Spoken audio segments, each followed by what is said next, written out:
Hey there, vinyl nerds. Welcome to your 2-minute vinyl review. I am Sam the Record Man, and we are Vinyl Junkies. Today's conversation is going to revolve around the Oneness of Juju and the funk, and we're going to talk about the 70s and jazz. And if you like this type of content, I've put up a Experience Unlimited 2-minute review already. You can click on that and subscribe to the playlist, subscribe to our channel, hit that bell button so that you get reminded when this stuff comes out. So yeah, let's talk about Oneness of Juju, shall we? These Oneness of Juju records have been on Cratedigger's list since forever, and they trade for large sums of money if you're looking for original ones. So I'm really happy to see that Vinyl Me Please got together with Now Again Records again to put out, I can't imagine anything more definitive than what it is that I've heard and seen here.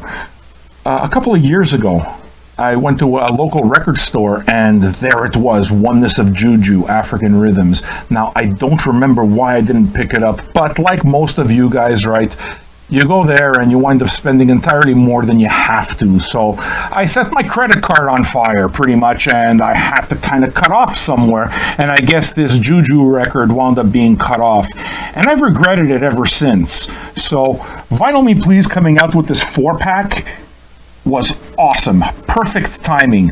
Something surprised me about the whole thing because I expected the crown jewel to be, for my taste, I'm talking about only my taste, but I expected the crown jewel to be the African Rhythms, especially because it's been a grail record for me as long as it has, and that's not altogether the way it turned out. In terms of the vinyl side of things, all 4 of the records were sourced from the original analog master tapes and remastered by none other than Bernie Grundman, so you will get records that sound very good.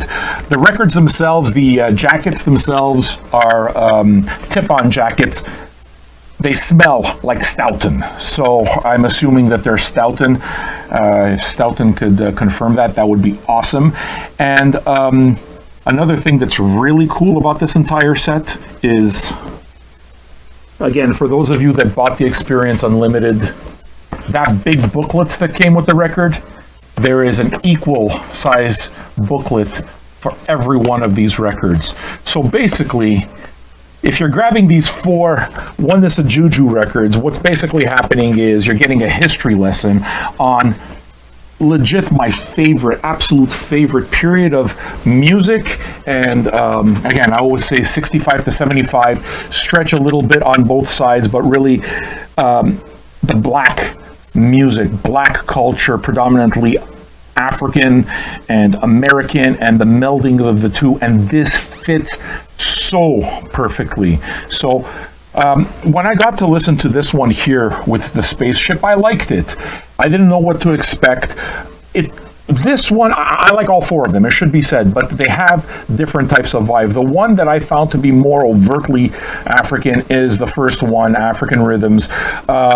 This spaceship one, which is called Space Jungle Love, has a little bit more of the 70s smoother overtones with African percussion also, but it doesn't go too heavy. It makes me think of CTI and the way it is that they worked with people like Airto Morera, and the names aren't coming to me all of a sudden, but that whole vibe, Stanley Turrentine.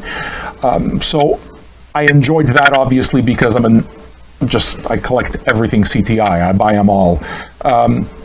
Then we move on, and this here, the first of the solo records, is the one that, for me, is the record that completely blew me away, because as I got all 4 of these records, I expected, the Grail to be the best, and the last 2 to kind of just be documents.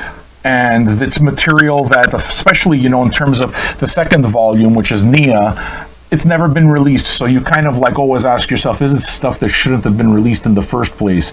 And I gotta tell you, man, this here, Oneness of Juju, not chapter 2, sorry, but chapter 1, okay, Juju, Live at the East, 1973, is probably going to be the most mind-blowing reissue I will listen to all of this year, specifically because it fits exactly into what it is that I like. I love spiritual jazz. Spiritual jazz is birthed from stuff like, from John Coltrane and Ornette Coleman, and what I loved most about bands like Sun Ra and his orchestra and the Art Ensemble of Chicago is the communal aspect of it that's just really brought music back to its African roots. This album here, 1973, friends, if you like Miles Davis and the funkier stuff, this is what you want. If you like everything that comes from the church of John Coltrane right after he died, so that means Pharoah Sanders, that means Alice Coltrane, that means Don Cherry, Art Ensemble of Chicago, this is what you want. It is a beautiful, beautiful jazz noise that you can hear tries to channel the spirit, that same spirit that John Coltrane was trying to channel in A Love Supreme. I can't speak highly enough. It's immediately one of my favorite records. You can't make this up. It's great. And I've listened to all of them 2 times. This is the one that I'm going to wind up playing over and over and over again. Okay? And if we go to the 4th one, this has never been released, Chapter 2, Nia. This is, again, a little bit more on the smoother side of things, but there's that African percussion that is in full effect as well. Now, if you guys are anything like me, what's going to wind up happening is you're going to wind up, if you have to go for one record, let's say, okay, all 4 of them are available, but let's say you have to go for one. It's always frustrating when you got a bunch of records that you want all at once. Which ones do you choose, right? That happened with me a couple of years ago, Marcos Valle, when Light in the Attic released those 4 records. It's like, which one do I choose? But I know I'm going to want all of them, because if there's 4, you want to complete the set. It's just the way we're built. You know, as people who collect records, we're hardwired that way. So of these 4, if you had to pick, let me break it down. The first one I would pick for my taste, just for my taste, is, there's no question, Juju Live at the East 1973, because this, for the funk side of things, for the spiritual funk side of things, folks, man, you want to listen to this. This is just great. Okay. Secondly, I would go to African Rhythms, because that's really the record that everybody wants. That's the record that they sample, and it's the most popular one, there's no doubt. It's also the first record that was ever put out by Blackfire Records. And then, there's the other 2. I really do like Space Jungle Love, if not just for the cover, but everything. Okay, but when you add to it the fact that there's these full booklets that come with all of this, what winds up happening is I'm somebody who really takes the time to read the entire thing and enjoy the experience, the vinyl experience. So I haven't had time to read the liner notes for anything but Experience Unlimited. I know I'm going to sit down with those and I'm going to immerse myself into the space and time of the music that I love most from the period that I love most. And look, that's what vinyl is about, man. This is it. That's the 2-minute vinyl review. I'm done. If you guys want more jazz funk reviews or this type of a thing, subscribe to the channel, hit that bell so that you get our notifications. I'll make plenty of these videos. The comment section is yours, folks. Are there any albums that I should be looking at that fit these same types of things? Because this is my music, man. This is the stuff that I want. I'd love to hear from you guys, the deep diggers. Have any of you picked up any of these Oneness of Juju records? What did you think? Is it what you expected?